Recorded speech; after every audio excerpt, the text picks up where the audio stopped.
Dagsa pa rin ang mga pasahero sa mga bus terminal sa Cubao, Quezon City na pawang naghahabol na makauwi sa mga probinsya ngayong long holiday. Karamihan sa mga pasaherong ito na di sumabay sa bulto ng mga biyahero kahapon ay pawang papuntang Southern at Northern Luzon. Tiniyak naman ng mga dispatcher ng mga bus company na may terminal sa Cubao na hanggat may pasahero, patuloy na bibiyahe ang kanilang mga bus unit. Magbabalita si Vic Sumintak.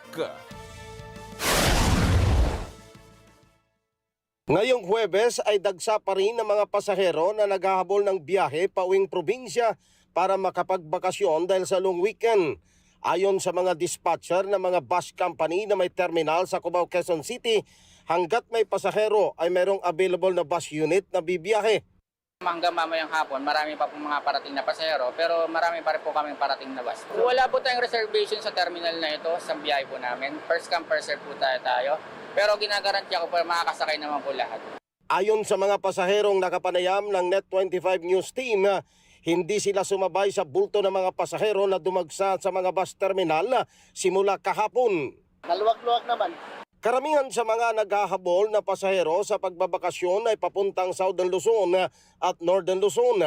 Mahigpit din ang seguridad na pinatutupad na mga kagawad ng Philippine National Police o PNP, katuwang ang mga tauhan ng Metropolitan Manila Development Authority o MMDA. Hapon kasagsagan ng pasahero po, sir, maayos naman po, Oscar Kelo naman po lahat. Wala naman po mangyari na masama. Lahat po nagdaan sa magandang bagay sa pag-assist namin ng pasahero. Walang tulakan. Walang tulakan po.